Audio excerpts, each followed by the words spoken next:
በአንድ ትልቅ የዩኤፍሲ ፍልሚያ ላይ አትሌቶች ወደ መድረኩ ሲገቡ ካሜራዎች ሁሉንም ነገር ይቀርጻሉ። ነገር ግን አንድ ቀን የካሜራው ሌንስ የያዘው ምስል ከተለመደው የስፖርት ድባብ ውጪ የሆነ እጅግ ዘግናኝ ነገር ነበር። ፍልሚያው በብሬንዳን አለንና በፖል ክሬግ መካከል የተደረገ ሲሆን ብሬንዳን አለን ወደ መድረኩ እየገባ ያለ በዙሪያው ያሉ አድናቂዎቹ ይጮኻሉ። ነገር ግን በቪዲዮ ላይ ካሜራው ለአንድ ሰከንድ ብቻ ያሳለፈው አንድ ምስል ነበር። ከአድናቂዎቹ መሃል አንዱ የሞባይል ስልኩን ወደ ካሜራ አዙሮ አሳይቷል።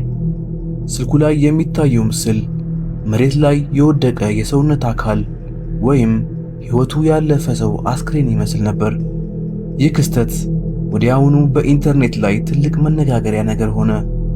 የሬዲት ተጠቃሚዎች ቪዲዮውን አቁመው ማጉላት ጀመሩ። ምስሉን ሲያጎሉት ያንን ስልክ የያዘው ሰው ማንነት ይበልጥ አስፈሪ ሆነ።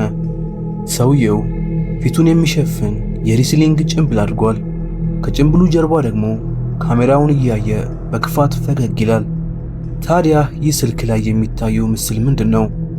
ለምንስ በሚሊዮኖች የሚቆጠሩ ተመልካቾች በቀጥታ ስርጭት አሳየው? የኢንተርኔት መርማሪዎች የተለያዩ መላምቶችን አስቀመጡ።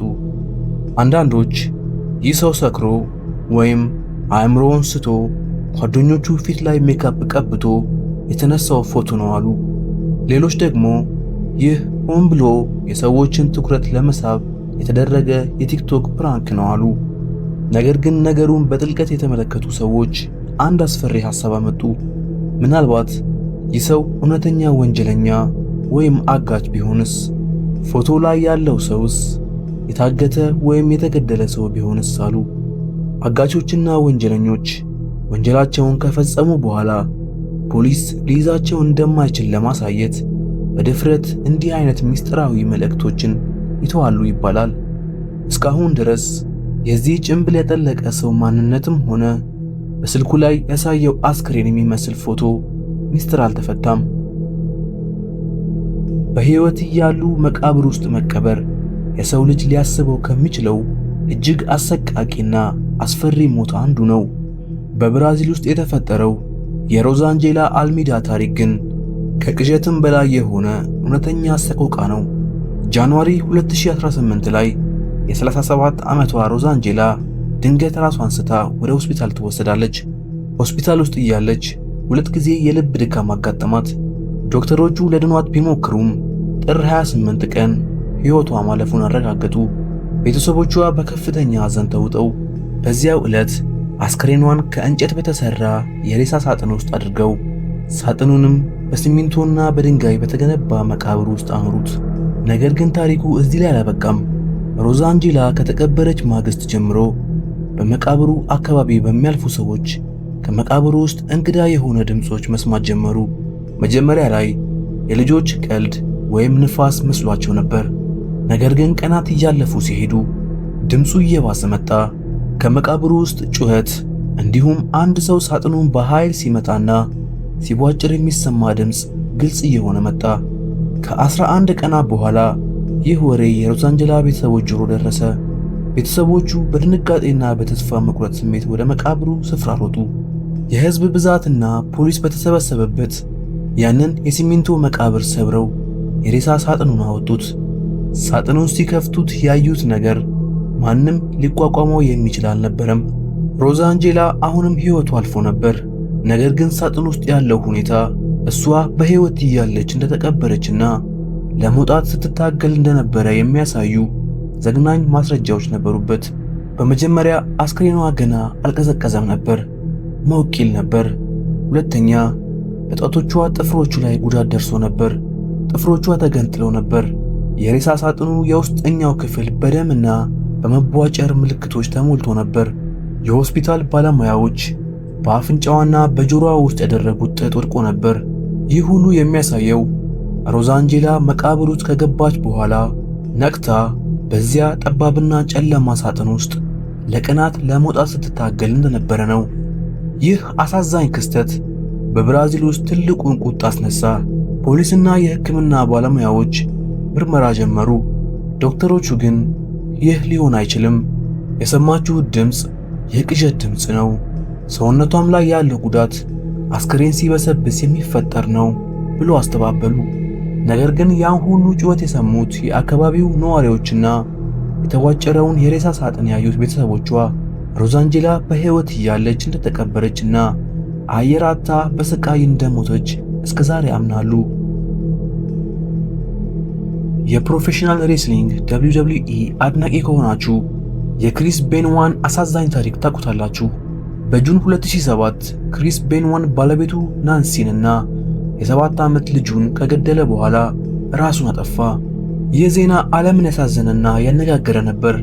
ነገር ግን ከዚህ ግድያ ጀርባ እስካሁን ድረስ የፖሊስ አእምሮን የሚፈታተን አንድ ያልተፈታ እንቆቅልሽ አለ። ክሪስ ቤንዋ ቤተሰቡን ከገደለ በኋላ ራሱን የጠፋው እሁድ ማታ ነበር። ሰኞ ዕለት የWWE ኃላፊዎች ክሪስን ስልኩ ላይ ቢያገኙትም ሊያነሳ አልቻለም። በመጨረሻም ፖሊስ ወደ ቤቱ ሄዶ የሶስቱንም አስክሬን ያገኘው ሰኞ ከሰዓት በኋላ ነበር። ነገር ግን ፖሊስ አስክሬኑን ከማግኘቱና ዓለም ይህንን ዜና ከመስማቱ ከ14 ሰዓታት በፊት ዊኪፒዲያ ላይ አንድ ምስጢራዊ ጽሑፍ ተጽፎ ነበር። አንድ ያልታወቀ ሰው የክሪስ ቤንዋን የዊኪፒዲያ ገጽ ገብቶ እንዲህ የሚል ጽሑፍ አስገብቶ ነበር። ክሪስ ቤንዋ ዛሬ በሚደረገው ፍልሚያ ላይ አይገኝም፣ ምክንያቱም ባለቤቱ ናንሲ ሞታለች የሚል ነበር። ፖሊስ እንኳን ያላወቀውን የናንሲ ሞት ይህ ሰው ከ14 ሰዓታት በፊት እንዴት አወቀ?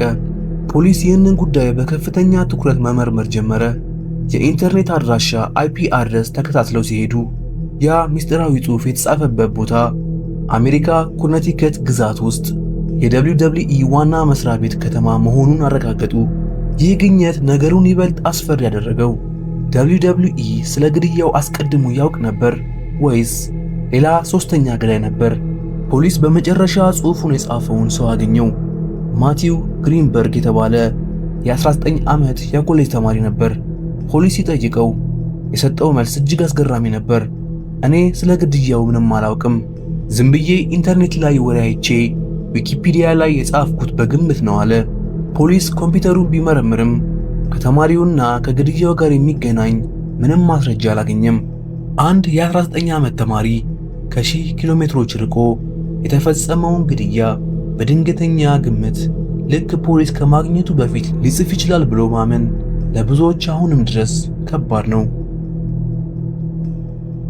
በሜይ 2023 የ18 ዓመቱ ካሜሮን ሮቢንስ የሁለተኛ ደረጃ ትምህርቱን በማጠናቀቁ ምክንያት ከጓደኞቹ ጋር በባሃማስ ደሴቶች ላይ በሚገኝ የሽርሽር መርከብ ውስጥ እየተዝናና ነበር።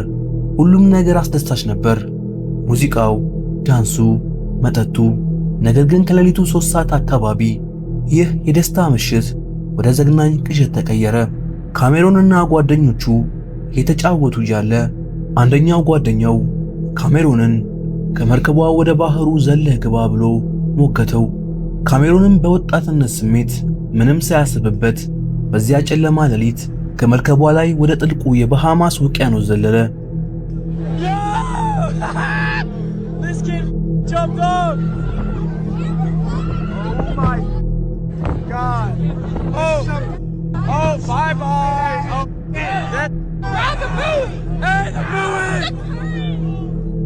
ይህ ድርጊት በጓደኛው ካሜራ ተቀርጾ ነበር። ቪዲዮ ላይ እንደሚታየው ካሜሮን ውሃ ውስጥ እንደገባ ጓደኞቹ ይስቃሉ። የመርከቧ ሰራተኞች ወዲያውኑ የህይወት አድን ቀለበት ወረወሩለት። ይህንን ያዝ እያሉ ጮሁ ነበር። ነገር ግን ካሜሮን ቀለበቱን ከመያዝ ይልቅ ወደ ተቃራኒ አቅጣጫ በፍርሃት ሲዋኝ ይታያል። ከዚያም በዚያ ጨለማ ውሃ ውስጥ ለዘላለም ጠፋ። ለቀናት ሄሊኮፕተርና ጀልባዎች ቢፈልጉትም የካሜሮን አስክሬን ሊገኝ አልቻለም። ታዲያ ያን ሌሊት ምን ተፈጠረ? ብዙዎች ይህንን ቪዲዮ ደጋግመው ሲያዩት አንድ አስደንጋጭ ነገር አስተዋሉ። ካሜሮን ወደ ውሃው በገባ በሰኮንዶቹ ውስጥ ከጎኑ አንድ ትልቅ ነገር ሲንቀሳቀስ ይታያል። ውሃው ሲረጭና ትልቅ የሻርክ ቅርጽ ወደሱ ሲያመራ ይታያል። ካሜሮን የህይወት አድን ቀለበቱን ትቶ ወደ ሌላ አቅጣጫ የዋኘው ያንን ሻርክ አይቶ ለመሸሽ ሲሞክር እንደነበር ብዙዎች ያምናሉ። የባሃማስ ባህር ደግሞ በሻርኮች ብዛት ይታወቃል። አንድ የወጣትነት ስህተት ሕይወቱን በአሳዛኝና በአሰቃቂ ሁኔታ እንዲያጣ አድርጎታል።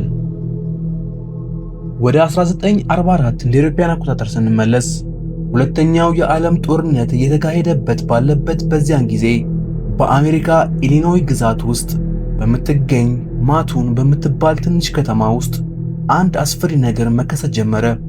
በሴፕቴምበር 1 ምሽት አሊን ከርሊ የተባለች ሴት መኝታ ክፍሏ ውስጥ እያለች አንድ ጣፋጭ ሽታ ያለው ጋዝ አፍንጫዋን ውስጥ ሲገባ ይታወቃታል።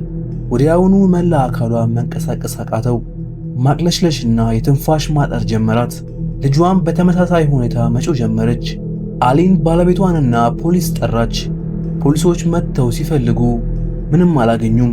ነገር ግን የባለቤቷ ጓደኛ ወደ ቤቱ ሲመጣ አንድ ጥቁር ልብስ የለበሰ የጋዝ ጭንብል ያጠለቀና በእጆቹ ቱቦ የያዘ ረዥም ሰው በመስኮት ስር ቆሞ አየ። ሰውየው በፍጥነት ወደ ጨለማው ሸሽቶ ጠፋ። ይህ ዜና በከተማው ሲሰማ ዘማድ ጋዘር ወይም እብዱ ጋዝ ረጪ የሚል ስም ተሰጠው። በሚቀጥሉት ሳምንታት ውስጥ ብቻ ከ29 በላይ ሰዎች በተመሳሳይ ሁኔታ በመስኮታቸው ጋዝ የተረጨባቸው ራሳቸውን እንደሳቱና መላ አካላቸው እንደዛለ ለፖሊስ ሪፖርት አደረጉ። ከተማዋ በከፍተኛ ፍርሃት ተዋጠች። ነዋሪዎች ማታ ማታ ሽጉጣቸውን ይዘው መንገዱን መጠበቅ ጀመሩ። ነገር ግን ፖሊስ ምንም አይነት ወንጀለኛም ሆነ የጋዝ ዱካ ሊያገኝ አልቻለም። በመጨረሻም የሕክምና ባለሙያዎችና ፖሊሶች አንድ መደምደሚያ ላይ ደረሱ። ይህ ነገር እውነተኛ ወንጀል አይደለም፣ የጅምላ ስነልቦናዊ ሽብር ነው አሉ። በወቅቱ የነበረው የጦርነት ጭንቀትና በአካባቢው ከነበሩት ፋብሪካዎች የሚወጣው ሽታ ምክንያት ሰዎች የፈጠሩት የፍርሃት ቅዠት ነው አሉ። ይህ ሪፖርት እንደወጣ በነጋታው የጋዝ ጥቃቱ ቆመ። ማንም ሰው በድጋሚ ሪፖርት አላደረገም። ታዲያ እውነቱ ምን ነበር?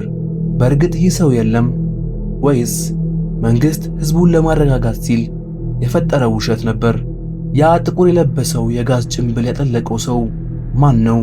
ይህ ሚስጥር ዛሬም ድረስ አልተፈታም።